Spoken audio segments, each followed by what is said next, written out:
Hello everyone, welcome our channel. आज हम इस वीडियो में डिस्कस करने वाले हैं देशांतर और समय। हम इसके पिछले वीडियो में देशांतर के बारे में समझ चुके हैं कि देशांतर क्या होता है, किन रेखाओं को हम देशांतर रेखा कहते हैं और उसमें से ग्रीनविच कैसे बना।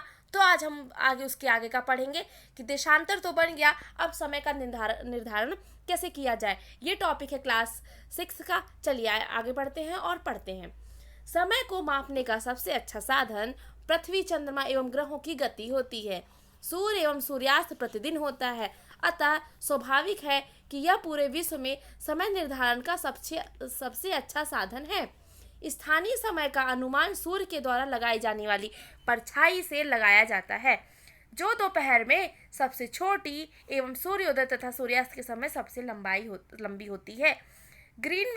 ग्रीनविच पर स्थित प्रमुख यमुनोत्तर, जिसको हम पिछले वीडियो में पढ़ चुके हैं, उसके लिए अगर आपको समझना है तो आप पिछला वीडियो जाकर देखिए देशांतर वाला, तो उसमें आपको क्लियर होगा कि यमुनोत्तर क्या होता है। ग्रीनविच पर स्थित प्रमुख यमुनोत्तर पर सूर्य जिस समय आकाश के सबसे ऊंचे बिंदु पर होगा, उस समय यमुनोत्तर पर स्थित सभी स्थानों पर दोपहर होगी। तो क्या बताया जा रहा है इसमें कि जो प्रमुख यमुनोत्तर है 0 डिग्री पर होता है, यह प्रमुख यमुनोत्तर पर जिस समय सूर्य जिस समय आकाश के सबसे ऊंचे बिंदु पर होगा, उस समय यमुनोत्तर पर स्थित सभी स्थानों पर धूप होगी। ठीक है, आगे बढ़े। चूंकि पृथ्वी पश्चिम से पूर्व की ओर चक्कर लगाती है, तो पृथ्वी कहाँ से चक्कर लगाती है?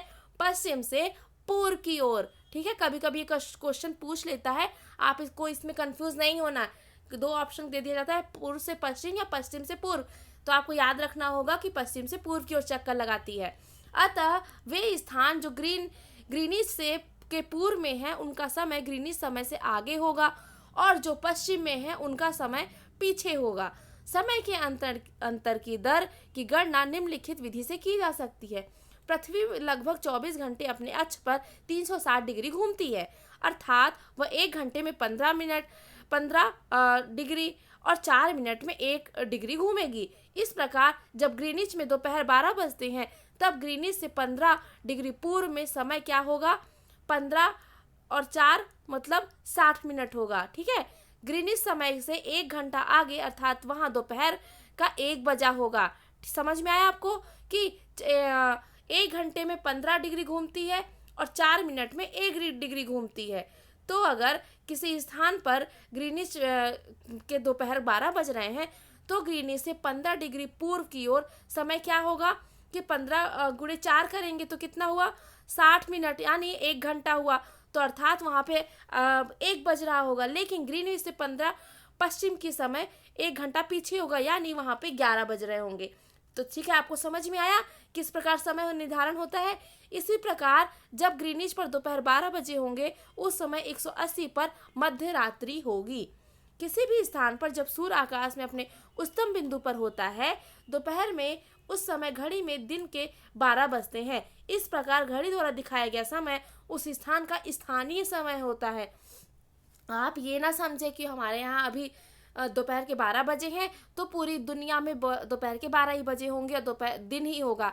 हर जगह पे अलग अलग समय होता है। जो हमारे यहाँ पे समय है दोपहर के 12 बजे बज रहे हैं, तो ये हमारा स्थानीय समय कहलाएगा। आप देख सकते हैं कि दिए गए देशांतर यमुनोत्तर पर सभी स्थानों पर स्थानीय समय समान है। हम देखेंगे आगे, हम मानक समय क्यों मानते हैं। अब हम समझते हैं कि हम मानक समय जो होता है, हम उसको मानते क्यों है। अलग अलग यमुनोत्तर पर स्थित स्थानों के स्थानीय समय में अंतर होता है। हम इसको समझ चुके हैं कि स्थानीय समयों पे अंतर होता है। उदाहरण के लिए बहुत से देशांतरों से होकर गुजरने वाली रेलगाड़ियों के लिए समय सारणी तैयार करना कठिन होता है। अब क्या होता है, जो बहुत सारे देशांतरों से जो रेलगाड़ियाँ निकलती हैं, उनके लिए समय तय करना काफ़ी कठिन काम होता है। भारत में गुजरात के द्वारका तथा असम के डिब्रूगढ़ के स्थानीय समय में लगभग 1 घंटा 45 मिनट का अंतर होता है। इसलिए यह आवश्यक है कि देश के मध्य भाग से होकर गुजरने वाली किसी यमुनोत्तर के स्थानीय समय को देश का मानक समय माना जाए। इस यमुनोत्तर रेखा के स्थानीय समय को पूरे देश का मानक समय माना जाता है। भारत में इसका समय है 22 डिग्री 30 मिनट पूर्व, ठीक है। जो कॉमा है हम उसको मिनट पढ़ते हैं। तो इसको क्या, भारत में स्थानीय मानक समय का कितना है, 22 डिग्री 82 डिग्री 30 मिनट पूर्व। कितना है, 82 डिग्री 30 मिनट पूर्व को मानक यमुनोत्तर माना गया है। इस यमुनोत्तर के स्थानीय समय को पूरे देश का मानक समय माना जाता है। इसी भारतीय मानक समय के नाम से जाना जाता है। तो ये क्या है, ये भारतीय मानक समय है। ये पूरे दुनिया के लिए मानक समय का नहीं होगा, ये सिर्फ भारत के लिए है। कितना है, 82 डिग्री 30 मिनट पूर्व। याद रखना है आप लोग सभी लोग। और आगे बढ़ते हैं। करीब भोपाल के निकट एक छोटे से नगर में रहता है। अब कबीर नाम का एक लड़का है जो कहाँ रहता है, भोपाल के निकट एक छोटे से गांव में रहता है। वह अपने मित्र आलोक से कहता है कि वे लोग आज रात्रि में नहीं सो पाएंगे। भारत एवं इंग्लैंड के बीच एक क्रिकेट मैच लंदन में 2 बजे अपराह्न में शुरू होगा, अर्थात भारत के समयानुसार मैच शाम 7:30 बजे शुरू होगा तथा देर रात्रि में समाप्त होगा। तो क्या आप जानते हैं कि भारत एवं इंग्लैंड के बीच समय का अंतर कितना है? भारत ग्रीनिच के पूर्व 82 डिग्री 30 मिनट पूर्व में स्थित है। यहाँ का समय ग्रीनिच समय से 5 घंटा 30 मिनट आगे है। इसलिए जब लंदन में दोपहर के 2 बजते हैं तो हमारे यहाँ 7:30 बजते होते हैं। कुछ देशों का देशांतरी विस्तार अधिक होता है, जिनके कारण वहाँ एक से अधिक मानक समय अपनाए गए हैं। उदाहरण के लिए रूस में 11 मानक समय है, क्योंकि वो काफ़ी बड़ा कॉन्टिनेंट है, तो वहाँ पे जो मानक समय है वो 11 है। पृथ्वी को 1 घंटे वाले 24 समय क्षेत्रों में बांटा गया है और पृथ्वी को 1 घंटे वाले 24 समय क्षेत्रों में बांट दिया गया है।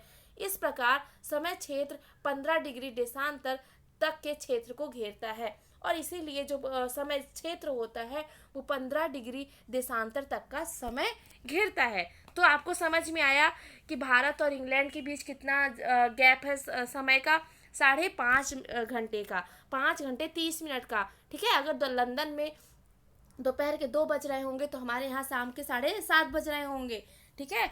और जो सबसे ज़्यादा मानक समय कहाँ पर है, रूस में, कितने, 11। ये आपको याद रखना होगा। अब आप देख सकते हैं कि भारत का मानक यमुनोत्तर, भारत में 82.5 डिग्री पूर्व जो मानक यमुनोत्तर है वो किस जगह पर स्थित है, ठीक है। आप देख रहे हैं जो और उसके सबसे गुजरात साइड पे कौन सा है, 68 डिग्री पूर्व, और 97 डिग्री पूर्व कहाँ है, असम के डिब्रूगढ़ साइड पे, ठीक है। तो आपको समझ में आया कि यमुनोत्तर मानक समय जो मानक यमुनोत्तर होता है, जो मानक यमुनोत्तर की आवश्यकता हमें क्यों पड़ती है, क्योंकि हर जगह का जो स्थान का समय होता है वो अलग अलग होता है। तो हम इसको एक सही निर्धारण करने के लिए हम इन यमुनोत्तरों का प्रयोग करते हैं और समय का सही निर्धारण कर पाते हैं। तो आई होप आपको ये क्लियर हुआ होगा। Thank you.